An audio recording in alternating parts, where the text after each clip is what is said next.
Okay, hello everyone and welcome back to Starcraft 2. This time it is going to be an analysis of a loss and sort of just discussing how to improve when you're looking back at your own games. And you know, unless you're the perfect human being, chances are you are going to be losing some games of Starcraft 2. But yeah, this is basically going to be one of those games. Unfortunately, I did just play against a Gold 1 rank player. And more or less I got stumped. So here in the bottom left blue trunks corner, we have Orsi as the Zerg. And in the top right corner, we have me, Slippers, as the fabled Protoss player. So yeah, basically we're just going to be attempting to analyze what went wrong here and what perhaps I could have done better. I mean, definitely I could have done something better as I lost the game. But yeah, it should be quite interesting. So, you know, I'm going for fairly standard stuff. This initial opening is completely cookie cutter. You go for a pylon because you have to, because supply. You go for a gateway immediately once this is done.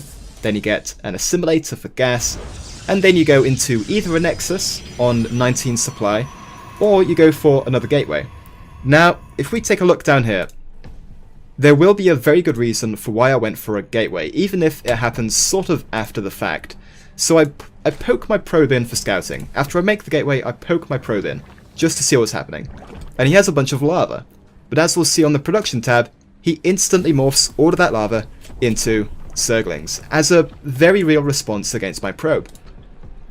So, in my eyes, it seems like he was afraid of me going for something like a pylon rush or a cannon rush in his main base. You know, any one of those cheeses could have been quite threatening to his style of play, as you will see later on. But he makes some Zerglings, kills my probe, and takes it from there. So, yeah, I actually just made this gateway because I felt like I had to, just in case he was going for something like a Zergling run by very early on. But really, in hindsight, I probably should have gone for a slower approach, gotten that 19 supply count Nexus. That would have been a faster expansion. It would have been on more health at this point than otherwise. And yeah, I think really that would have just set me up for the rest of the game a bit better. So making the most of this scenario though, I do start making a couple of adepts, since if you've got the gateways, you might as well make those adepts. You know, it only makes sense. It allows you to poke in, get some additional scouting information, and apply a bit of pressure to the Zerg player, or whatever race they are playing. So I'm instantly queuing up another couple of adepts from both of these gateways. I will be making another one from this one in just a second, and I go out to prepare for my expansion. So this is at 30 supply, which is a lot later in terms of time than a 19 supply. I'd say it's around a minute later than this really should have been. So already I'm sort of economically behind, but I'm not quite aware of it yet, as I do not believe that I actually scouted this base, sadly enough. So yeah, at the moment I'm sort of trying to make the best of this scenario. I'm making adepts, since this is what the build kind of leans towards. You know, you have more gateways, so therefore you have to make more fighting units, and once you've got those adepts, you can go across the map and do something with them. So the first thing I do, actually, I kind of just attack move them around the sides of my base, kind of expecting some kind of cheese happening, or some kind of aggressive move using Zerglings, as that's really been my main experience against Zergs so far, which again definitely doesn't help how this game ends up going. But yeah, I find nothing, so eventually I do send them across the map, and meanwhile my Zerg opponent droning up very, very hard indeed, going for full saturation on his second base. I'm assuming it's a he, but it could be a she. So they're going for full saturation on their first expansion, and also going for full in gas, which is sort of indicative of something, I suppose. Already quite heavy in gas. I wonder what he made out of this. So this, making a Roach Warren, okay, that kind of explains the gas. If he's going to go for like Roach Ravagers, then that does explain why he went so heavy into that. But regardless, just by looking at this, you know, fully saturated in this base, more or less, minus a couple of drones on this particular extractor here, and 100% saturated on the original base. Compared to this, you know, 4 probes in my natural expansion compared to his full saturation, I am so far behind economically, it's not even funny. So currently my adepts are just chilling here. Those early gateways definitely have not paid out just yet, as I haven't got any value from these guys. If I'd poked across the map with those 4 adepts instead of kind of warding around my own base, I mean, looking around my own base, that's not so bad, it's being careful. That's just a reaction to how most Zergs I've played recently. But even so, once I'd done that poking, instead of having them kind of very defensively or like maneuvered around here, you know, protecting my natural expansion and the ramp, that's super defensive, and there's not much need to be. Like at this point, it's clear my opponent isn't going, at the 5-minute mark, it's clear my opponent is not going for some kind of aggressive move. So I definitely should have moved in. But once I've got those additional warp gates up, I do warp in additional adepts, and eventually I do move across the map. So I've got a robotics facility on the Twilight Council already up, and additional gateways, and a robotics bay down as well. So I'm quite clearly heading down the path of either Disruptors or Colossi. This game, it is Colossi, as they are my current favourite unit just to go against Zerg. They do well against Zerglings, Banelings, decent against Roach, Ravager. So yeah, I feel like they're quite a safe option for me at the moment, and they're not too micro-heavy. Definitely quite nice, and you know, it runs into the whole thematic thing of A, moving with Protoss, so who doesn't love that? So I'm nearly, you know, fully saturated at my main expansion, but it's so much slower than my opponent that he has already built, and it's fully constructed at this point, his 3rd expansion, so, well, not 3rd expansion, but 3rd base. So yeah, I'm not in the best spot. Finally, you know, approaching 7 minutes, I'm going for some kind of an aggressive move, but he does send out that one Zergling that unfortunately scouts this for him, as he didn't have any vision. If we take a look at all this, there's no overlords, you know, nothing to really be afraid of. I've got this observer, which is cool. I'm able to clear out some of this creep, you know, slow him down in terms of that, and get rid of that sort of a vision. So this wasn't a complete loss, but yeah, by not pushing in directly, I give him a chance to build some more units. You can see in the production tab, he's got some Hydras. He's going for a lot of upgrades, a lot of upgrades. And against Roaches, quite frankly, given how this fight went, even though I do believe at this point, yep, I am upgraded with the, let's just have a look. I am upgraded with the Glaives Adept upgrade, which gives them increased attack speed. But even with that, against Roaches, they don't do so well, because Roaches are just so darn tanky as a unit. So really, in that initial fight around here, I should have just backed off, saved the Adepts, and kind of darted in somewhere else. And really, if I'd thought about it, I probably would have guessed that he was going for a 3rd expansion around here. So what I should have done, maybe, is just kind of use the Adept kind of, what is it, the psychic move about thing, where they warp around here. I should have used that to maneuver my Adepts to attack this mineral line, get rid of a bunch of these drones, and slow down his, you know, roaring economy. And it is roaring. You can just see 3 bases fully saturated against my 2. It's really not a pretty picture when you look at it like that. So I'm currently rebuilding at home. At this point, I'm not so far behind army supply-wise. With that recent warp in, I'm now at 31 army supply, you can see down here, compared to his 38, which is not terrible, and the Colossus will help. And the Colossus is at this point upgraded with the extended thermal lance, so it's got increased range, which is pretty fantastic. And I'm building a bunch more gateways. I will say that I do believe my spending this game was pretty good. If you keep an eye on this kind of bottom corner down here, you'll see that I do spend a lot of my resources quite quickly. Gas did start to build up a little, but eventually I'd make a bunch of sentries and I'd get more upgrades, so yeah, it goes down quite quickly after that. So only now am I getting my 3rd base, but it's really way too late. He's going for his 4th base, and he's been mining off of 3 bases for a while now, at least 2-3 minutes really, and we can see that he's got a lot of upgrade buildings. You know, he's going triple upgrade research at the moment. So if we go into production, yeah, he's getting flyer attack because he does have the spire over here, as well as missiles 2, armor 2, melee attacks 2. He's getting everything, and I can't really do much about it. I do believe I eventually move this observer around here a little bit, and I do scout. He's got infestation pit, and a bunch of other things, but really, yeah, by this point it's way too late. He's at Hive Tech, That's pretty terrifying in and of itself. I do notice that he's got all of these Vipers, so clearly aiming for the late game with those, and I'm only just starting to sort of start mining off of a third base. I try and kind of come back with this by getting 2 forges, and I instantly start going for my own upgrades, so I'm going ground weapons and ground armor 1 at this point. Eventually I do actually chrono boost this first forge as well. This one is currently still chrono boosted. But yeah, I was feeling actually quite safe with all of my Colossus, with my sentries. I was like, if he attacks, really I should have a good chance of pushing him back. I definitely didn't feel too bad, but clearly that was the mistake in this game.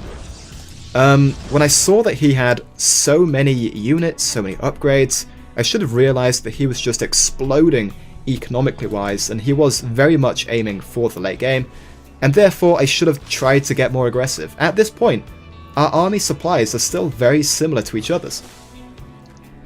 If I just pushed in, maybe I could have gotten some delaying damage.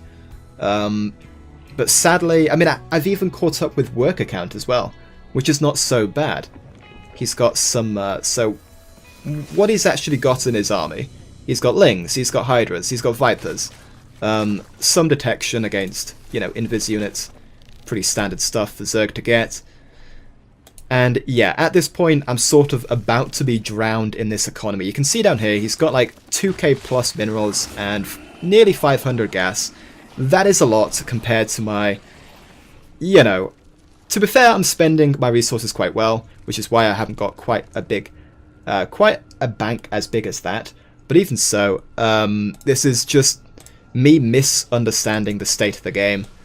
Even though Protoss late game is definitely significant, and I'm going into like, you know, 2-2 upgrades for Protoss, which is pretty solid most of the time, against a Zerg at like 12 minutes who's been more or less, even though that Adept aggression early on did some damage, they've been more or less unmolested. And that means that they've been able to do anything they wanted.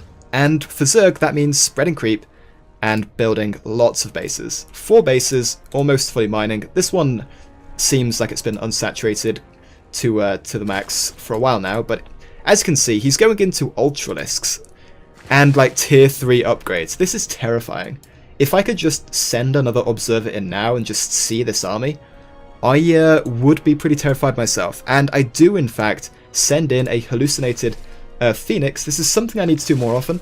It's fantastic for vision, and I do actually get the edge of vision on his army, so I see a couple of the Ultralisks, and that is enough for me to realize that he is more than prepared for the late game. And once again, if we look at this bank of his, he's got so much stuff, he's already maxed out, he's got no reason not to attack at this point.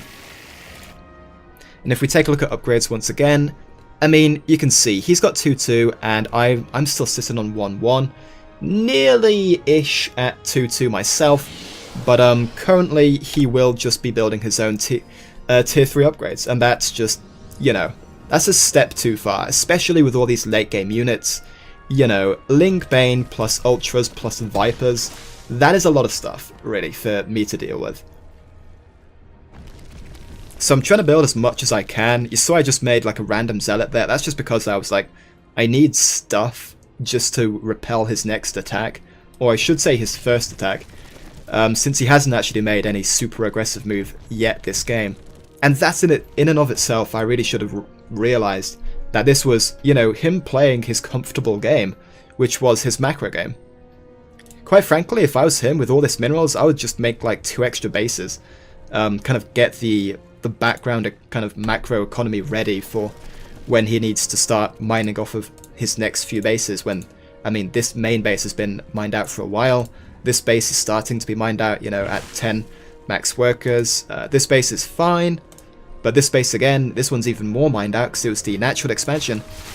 So yeah, really at this point he's just burning time.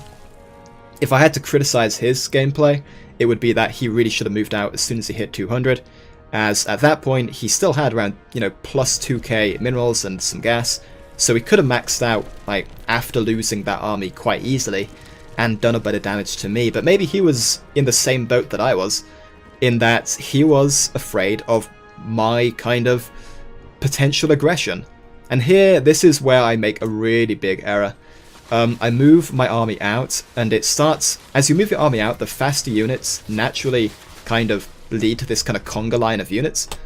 That's a pretty good description. The conga line of Protoss units in the otherwise A-move army, and moving around here, I split up my army, one there, and this means that whilst I get a concave of fire, which with Colossus is nice, it's just, I get vaporized. I mean, to be fair, I was just out-teched completely. He had air units, his Corruptors were doing a great job hitting my Colossus, and, you know, the Ultralisks were tanking a bunch of damage as well from the Colossus. Colossus not being that great against Ultralisks themselves. Really, you need lots of Immortals to take out Ultralisks safely.